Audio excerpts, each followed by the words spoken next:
3 dead police officers, 1 critically injured. Police union leaders blame Omni Consumer Products, OCP. Somebody want to call a goddamn paramedic? Let's go, Johnson!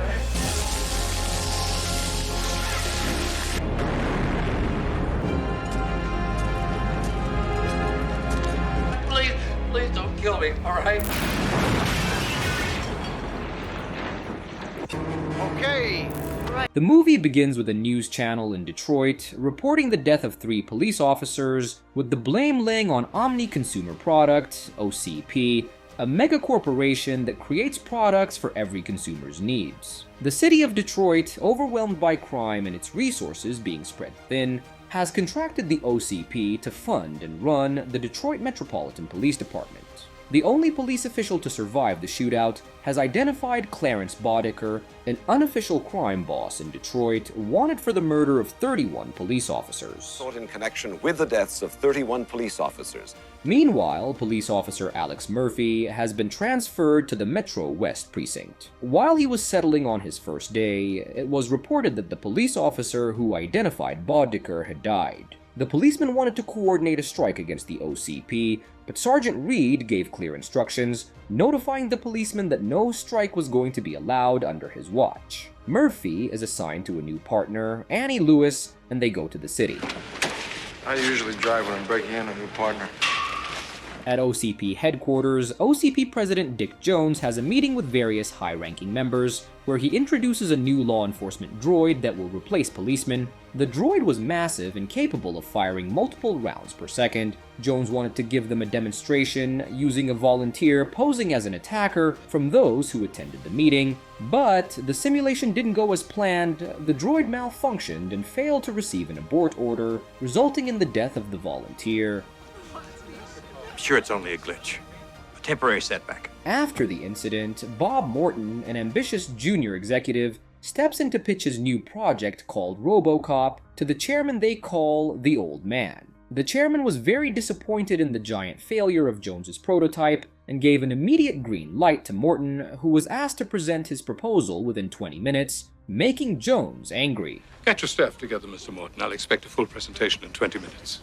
In the city, while Murphy and Lewis are on their break, they get a report of a robbery in progress. They immediately rush to the scene with Lewis driving pretty fast. The robbers were none other than Boddicker and his gang. After catching up to the gang, who are now in a truck full of United States dollars, a shootout occurs between the gang and Murphy. Murphy shoots one of them in the leg and wounds him, but by the order of Boddicker, the other members of the gang throw the wounded man out of the window to Murphy's police car, helping Boddicker and the gang make a temporary escape. However, it didn't take a long time for Murphy and Lewis to track them to an old steel mill. After hearing from dispatch that their back won't arrive soon enough, Lewis and Murphy decide to pursue them alone, Sector 3D, now where's that backup? Backup is still unavailable. taking separate routes to cover the area. Lewis got the jump on one of them, Joe Cox, but she was knocked out quickly after he distracted her with a neat trick, and Murphy was ambushed by 3 of the gang members, Emil Anthowski, Leon Nash, and Steve Min. Shortly after Murphy was caught, Boddicker and Joe arrived at the scene and started having fun with Murphy. After toying with him, Boddicker takes the fist shot, tearing his hand off. Then, the rest of them make him a target practice. But Murphy was somehow still on his feet until Boddicker shot him fatally in the head. Lewis arrived at the scene after hearing the multiple shots, but she was too late, so she hid until the gangs left. Good night, sweet prince. Murphy, clinging to his last thread of life, is taken to a hospital. Every moment from his wife and kids to the repeated gunshots he took flashed before his eyes. But he wasn't dead. He is half conscious and wakes up to see Morton and his team discussing whether or not to cut off his arm. Morton has taken Murphy's corpse and used it in his project. After many days, Murphy is reincarnated as RoboCop, a heavily armored cyborg police with his memory completely blank. He is unveiled in front of Morton's team, and everybody is seen cheering him. RoboCop. Next, RoboCop is brought to the Metro West precinct, where Morton and his team prepare him for his first trial. After running many tests on him, RoboCop recites the 3 prime directives he is programmed with: serve the public trust, protect the innocent, and uphold the law. He also has a fourth directive, but it is classified. Then he is seen shooting at the practice range along with other police officers. His shooting abilities were nothing short of a miracle, firing with pinpoint accuracy with 100% precision using his special gun designed to shoot multiple rounds per second. Every police officer was impressed with RoboCop, and now it was time to put his skills to work. Reed! Yeah. He needs a car. RoboCop is sent to the street, where his first case turns out to be a robbery at gunpoint in a local shop. The perpetrator was in the middle of ordering the owners to empty their cash registers when RoboCop arrived and confronted him. Although the robber fired multiple shots from his gun, RoboCop was able to easily disarm and throw him into the refrigerator after successfully rescuing a woman from being robbed by two individuals by shooting through her dress without hurting her. RoboCop arrives at a hostage situation in City Hall by a former city councilman. The former councilman has already shot and killed a hostage, causing the officer in charge to try and approach the situation delicately. While the officer tries to talk the councilman out of inflicting more harm, RoboCop simply walks into the city hall, grabs the man breaking through the walls, and throws him out of the window. In the coming days, RoboCop became the town's sensation, and every media was singing his praise for his efficient operation against crime. RoboCop's success has taken Morton to new heights. In addition to recognition for his successful project, Morton is promoted to vice president of the OCP. But not everyone is happy with Morton's success. While he is using the bathroom, Morton is confronted by Jones, who has lost his credibility since the incident with the droid and gotten embarrassed by the success of RoboCop. He threatens Morton by stating that the old man won't live forever, and since he is next in line, he is waiting to destroy him. But he's not going to live forever. While everything was going well, RoboCop, who was being monitored by Morton's team, began to have a nightmare about the day Murphy was shot in the head. His vital signs spiked immediately, and he began to react physically as if he was present at the scene at this moment. After a few moments, his vitals became normal, but RoboCop was no longer taking orders. He autonomously chose Clarence Boddicker as his target and walked out of Morton's monitoring room. On his way out, Lewis catches up to him and asks him his name, which he couldn't answer. Then, after staring at him for a while, Lewis recognizes and calls him Murphy, but he doesn't respond. Instead, he simply tells her he has to go and stop a crime. Despite one of Morton's team members shouting at him to stop, he gets into a police car and goes after his target. Lewis gets dragged into an altercation with Morton because they thought she said something to trigger this reaction. Some of the team members wanted to shut him down, but Morton refused to shut him down simply because of a dream. Wait, you want to take him offline because he had a dream?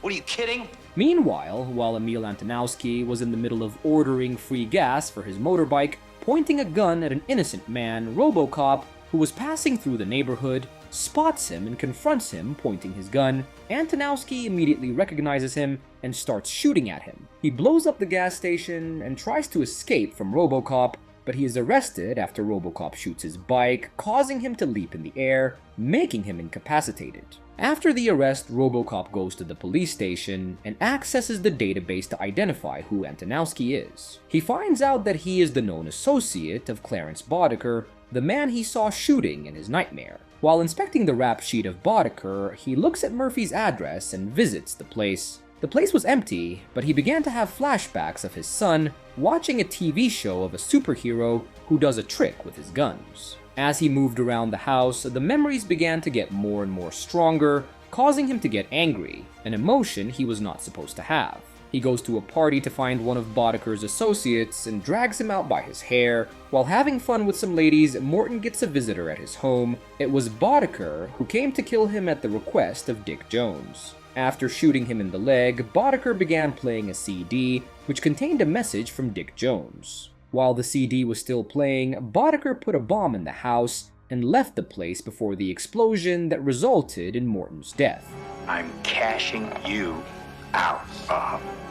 RoboCop tracks down Boddicker's gang to a warehouse where Boddicker and another drug dealer are making a deal. After a long shootout, which resulted in the death of most of the criminals, including the dealer himself, Boddicker remained alone. RoboCop began brutally torturing him by throwing him around while he read him his rights. After getting badly beaten, Boddicker confessed that he works for Dick Jones. RoboCop almost chokes him to death, but he is stopped by his third directive: always uphold the law. He admits him to the police station and walks out after giving the order to book Boddicker. Boddicker uses his right to make a phone call to reach out to Dick Jones, who promises to get him out as soon as possible. Based on the information he got from Boddicker, RoboCop was coming to Dick Jones to confront him at the OCP tower. After entering Jones's office, he tries to arrest him, but his fourth directive gets activated.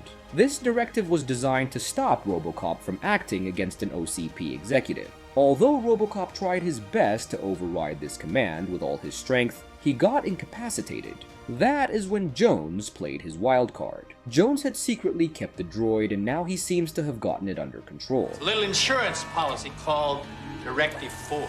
He orders it to terminate RoboCop, and it begins firing some heavy rounds. After receiving some hard blows from the droid, RoboCop sustained some bad injuries. Although he managed to escape the huge droid by going down the stairs quickly, RoboCop is met with police officers who were ordered to fire at him under orders from the OCP. This time, the injuries sustained were very serious. After falling to the lower floor, Lewis rescues him. While all this is going on, the city's police force is frustrated by the OCP, who are responsible for understaffing and cutting budgets. Having decided to take matters into their own hands, they went on a strike, causing Detroit to descend into chaos with riots happening everywhere. Meanwhile, Dick Jones has freed Clarence Boddicker and sends him to find and eliminate RoboCop.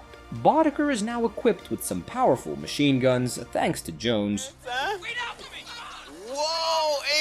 Lewis takes RoboCop to the old factory and brings him some materials that he asked to help fix him up. But he does the one thing she didn't expect. He takes his helmet off and looks at himself for the first time since he died. He thinks about his wife and kid, who have moved away after the funeral. She thought you were dead.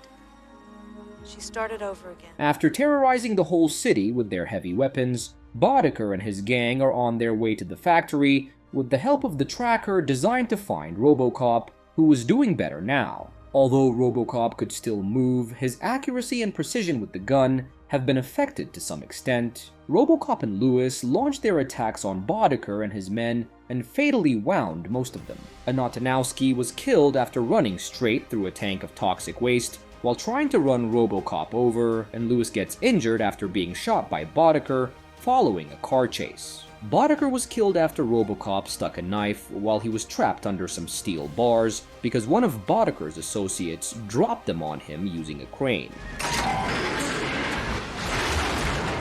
Lewis shoots and kills the man in the crane.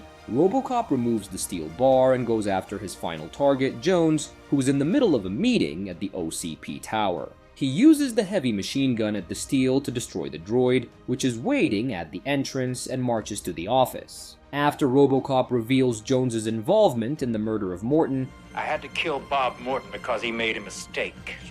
Jones tries to escape his fate by holding the old man, but the old man fires Jones, which means Directive 4 no longer applies. RoboCop shoots Jones and leads him to crash through the window to his death. At the end of the movie, the old man asks who RoboCop's name is, and he proudly responds saying Murphy. And with that, the movie ends. We hope you enjoyed our recap. Watch our next videos on the screen, and don't forget for more amazing recaps. See you on the next one.